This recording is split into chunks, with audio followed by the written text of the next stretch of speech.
Bonjour, je pense que nous allons bien et le week-end commence très bien. Je fais cette autre vidéo, cette énième vidéo pour m'adresser au célèbre grand prof, le professeur Monsieur Eric Mathias Onangini. Le grand prof, vous êtes un professeur, vous êtes un intellectuel. Vous savez, moi je ne suis pas comme vous.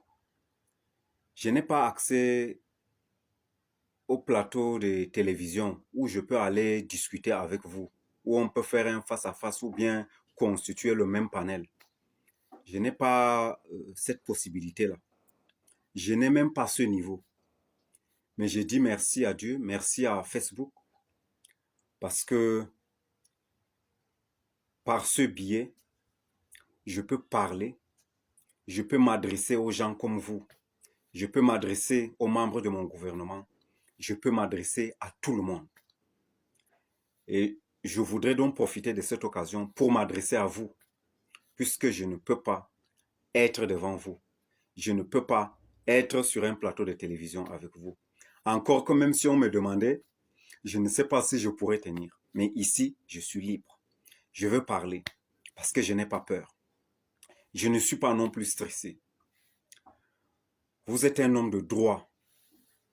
Vous avez fait sciences politiques, sociologie, études africaines, beaucoup de choses. Vous êtes politologue. Vous êtes un grand prof, un enseignant d'université. Et pas n'importe lequel, un vice-recteur. Vous êtes intelligent ou intellectuel. Bon, là, je ne sais pas. Vous êtes intelligent ou intellectuel, je ne sais pas. Ou même sage, je ne sais pas. Parce que je sais qu'il y a quand même des petites différences entre être intelligent, être intellectuel, être sage aussi. Bon, c'est possible que vous soyez les trois à la fois. Monsieur Eric Mathias Onangini, en tant qu'enseignant quand même, je peux me permettre de vous appeler collègue. Excusez-moi, chapeau bas. Mais je peux quand même me permettre de vous appeler collègue, puisque j'enseigne aussi, même si je n'enseigne pas au même niveau que vous. Alors, je voudrais aussi rappeler que vous êtes de la haute classe sociale. Moi, je suis tout bas. Je ne suis pas sûr que vous avez un problème de salaire. Je dis, je ne suis pas sûr. Je ne suis pas sûr que vous avez un problème de primes. Je ne suis pas non plus sûr que vous avez un problème d'indemnité ou de complément de salaire ou d'avancement ou de n'importe quoi que ce soit. Je sais que le problème que les enseignants ont, la précarité et la clochardisation que les enseignants vivent, je sais que vous le savez. Je sais que vous le savez. Parce que vous êtes, j'allais dire intelligent ou intellectuel, comme je l'ai dit, je ne sais pas trop, mais vous le savez. Vous avez fait des grandes études. Vous vivez au Cameroun. D'ailleurs, à un moment de l'histoire, il y a quelques années, vous ne disiez pas le même discours que vous dites aujourd'hui. Je sais qu'à cette époque-là, vous vous intéressiez et vous portiez haut la voix des opprimés. Vous portiez haut les faiblesses de ce gouvernement. Vous dénonciez tout ce qui n'est pas bien dans ce pays.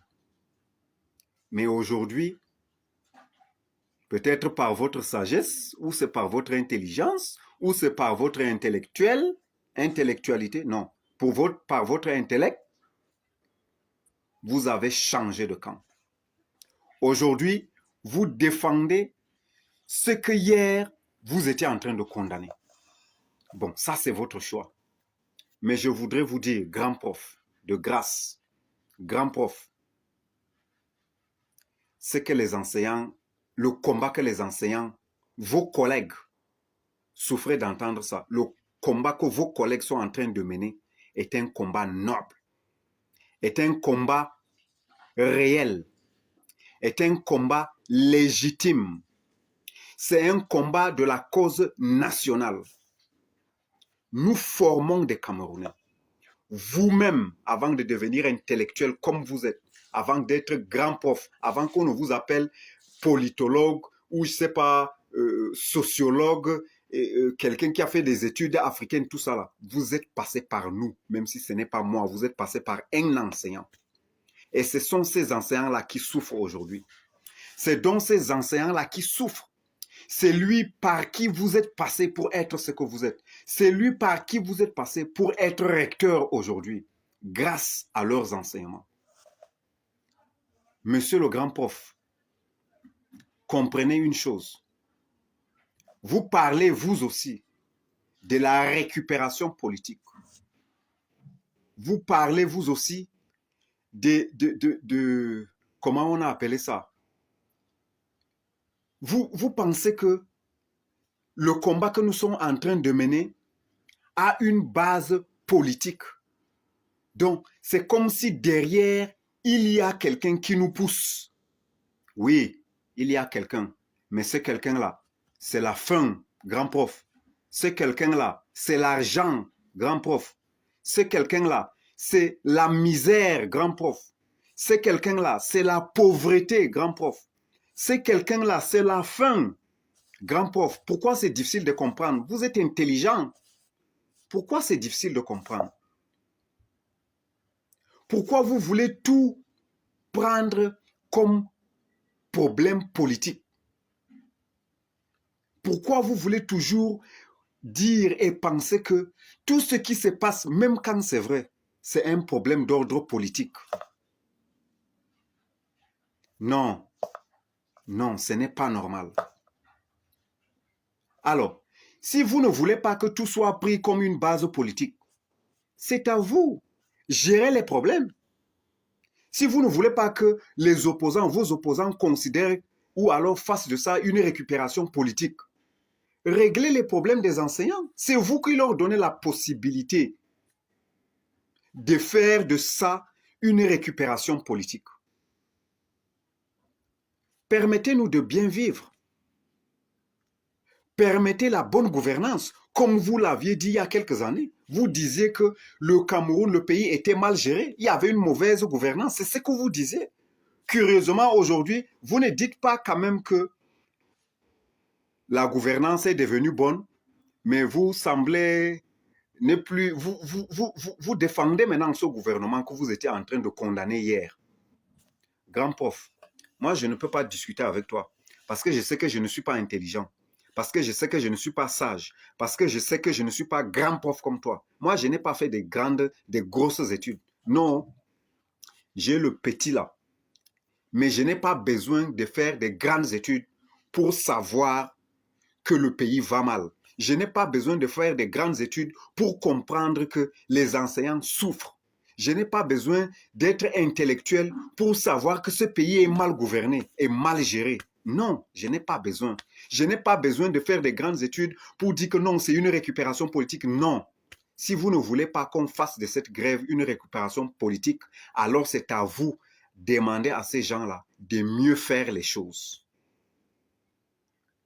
Monsieur le grand prof, Eric Mathias Ouonangini, dites à ce gouvernement que vous défendez tant que nous souffrons, que nous sommes dehors, nous sommes en train de gréver parce qu'on a faim. Nous avons besoin de notre argent, tout le monde le sait. Notre ministre l'a dit la dernière fois, le ministère des enseignements secondaires. On ne peut pas payer un agent, je veux dire un fonctionnaire, avec les 2/3, on lui donne les 2/3. Pourquoi? Vous avez déjà vu ça dans quel pays? Vous avez déjà vu ça dans quel autre secteur en dehors des enseignants, de l'enseignement? Où on vous donne les 2/3. D'autres même n'ont rien. Non. grand prof, pardon. C'est vrai que nous ne sommes pas intelligents, nous ne sommes pas intellectuellement avancés, mais quand même, ne nous prenez pas comme des bêtes jusqu'à ce point. D'ailleurs, on n'a pas besoin d'être intelligent pour comprendre que le pays s'y est mal géré. Grand prof. Grand prof. Non, on n'a pas besoin de faire des grandes études pour le comprendre. Ce qui se passe, les faits sociaux là, c'est largement suffisant. Moi, j'ai faim. Regardez comment je suis, les rides là. Vous pensez que si j'étais bien là, je devais... Les maladies et tout ça nous tuent. Notre collègue vient de mourir et il y a des amis qui meurent, qui continuent de mourir. Au moment où je parle, il y a des gens qui meurent. Il y a des gens qui n'ont pas de quoi manger. Je veux vous dire que les gens meurent. Je veux vous dire que si vous ne voulez pas que vos opposants, l'opposition, les partis politiques en face ou bien fassent de cette grève une récupération politique, c'est à vous de prendre des dispositions. Ne leur donnez pas l'occasion. Ne leur donnez pas l'occasion. Par la clochardisation de l'enseignant, par la précarité et la misère de l'enseignant, c'est vous qui leur donnez la possibilité d'en faire une récupération politique. Non, grand prof. Je n'ai rien à vous apprendre, mais je suis en train de vous dire qu'il ne faut pas tout prendre comme problème politique. Et même si c'était le cas, moi je trouve que c'est normal. Je ne vois pas de problème là-dedans. Ce sont des politiques, des partis politiques. Ils sont obligés de critiquer ce qui ne va pas. Si vous gérez mal vos enseignants, ces partis de l'opposition vont critiquer. Ça, c'est une évidence. Alors, cessez de dire récupération politique. Il y a une main cachée derrière. Les tapis dans l'ombre, vous appelez ça quoi? Non. Payez-nous notre argent. Après, vous continuez, vous faites vos guerres politiques. Nous ne sommes pas dedans. Nous voulons notre argent. Nous avons faim, grand prof. Nous n'avons pas d'argent, grand prof. Nous nous habillons mal, grand prof. Nous nous chaussons mal, grand prof. Nous n'avons même pas de motos, grand prof.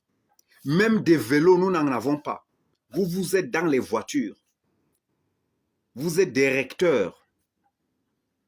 C'est parce que vous êtes bien que vous pensez que tout le monde est bien ou que vous refusez de voir que les autres sont mal.